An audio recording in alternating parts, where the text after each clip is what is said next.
14 अप्रैल 1891 मध्य प्रदेश के महू गांव की एक सैनिक छावनी। यहाँ रामजी सकपाल और भीमाबाई के घर एक बच्चे ने जन्म लिया। नाम रखा गया भीवा। लेकिन भीवा का बचपन संघर्षों से भरा रहा। सिर्फ 5 साल की उम्र में उनकी मां का साया उनके सर से उठ गया। इसके बाद उनकी बुआ ने उनकी परवरिश की जिम्मेदारी संभाली।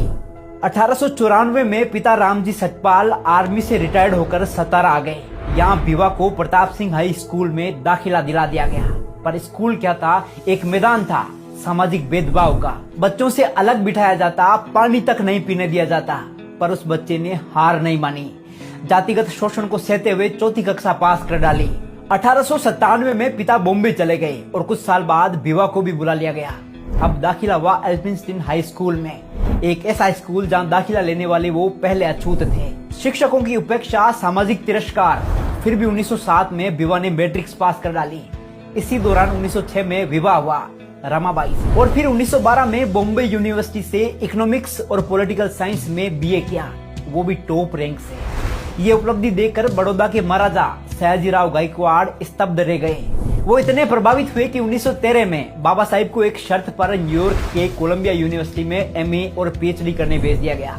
शर्त ये थी कि पढ़ाई पूरी करने के बाद वे वापस लौटकर बड़ौदा राज्य की सेवा करेंगे, और उन्होंने की भी। वो सिर्फ 3 साल में एमए और पीएचडी की डिग्रियां लेकर भारत लौटे।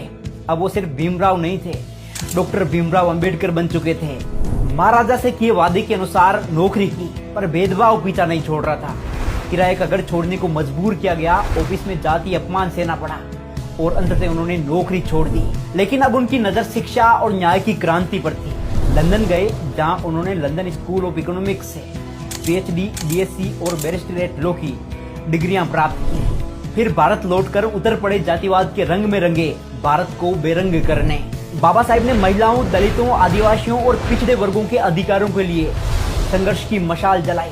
वो आवाज बन गई आशा और अधिकार की। धीरे धीरे उन्हें हर कोई जानने लगा था। अब वो बाबा साहिब डॉक्टर भीमराव अंबेडकर बन चुके थे, एक नाम जो सामाजिक न्याय का प्रतीक बन चुका था। और फिर वो ऐतिहासिक पल आया जब आजाद भारत को एक मार्गदर्शक की जरूरत थी, एक संविधान की जरूरत थी जो हर धर्म, जाति, वर्ग को बराबरी दे सके। तब सबकी नजरें एक ही व्यक्ति पर टिकी।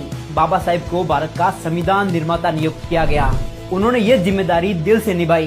देश के हर नागरिक को ध्यान में रखते हुए सिर्फ 2 साल 11 महीने में रच डाला दुनिया का सबसे बड़ा और सर्वश्रेष्ठ संविधान।